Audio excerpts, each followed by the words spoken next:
ভারতের সংখ্যালঘুদের অবস্থান নিয়ে প্রায়ই তরজা চলতে থাকে। এ প্রসঙ্গে এবার মুখ খুললেন বলিউড অভিনেতা জন আব্রাহাম। তিনিও এদেশের সংখ্যালঘু। জনের বাবা সিরিয়ার খ্রিস্টান, মা জরথ্রুস্টপন্থী বা অগ্নি উপাসক পার্সি। ভারতের সংখ্যালঘুরা নিরাপদে নেই তা মানতে নারাজ অভিনেতা, বরং তার বক্তব্য, ভারতেই তিনি সবচেয়ে নিরাপদ বোধ করেন।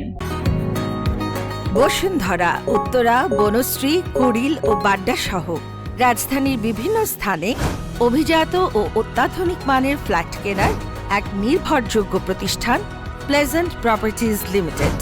তাই আপনার স্বপ্নের আবাসনের জন্য আজই যোগাযোগ করুন। Pleasant properties limited, where destiny matches eventually. এক সংবাদ মাধ্যমের সাক্ষাৎকারে এ প্রসঙ্গে জন বলেছেন, আমি একজন অভিনেতা, তাই লোকে হয়তো বলবে অভিনেতা বলেই আমি নিরাপদ বোধ করি। অভিনয় ছাড়াও অন্য কারণও থাকে যার জন্য মানুষ পছন্দ বা অপছন্দ করে। আমি তো সংখ্যালঘু, কিন্তু আমি অন্য কোথাও এর চেয়ে নিরাপদ বোধ করিনি।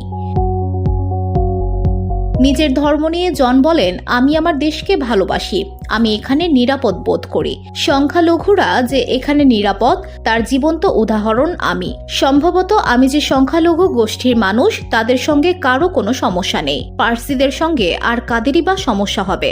অভিনেতা জানিয়েছেন, কোথাও গেলেই নিজের সঙ্গে ভারতের জাতীয় পতাকা রাখতে ইচ্ছে করে তার। তিনি বলেন, আমি ভারতীয় বলে গর্ববোধ করি, আমার চেয়ে ভারতীয় বোধ হয় আর কেউ নেই।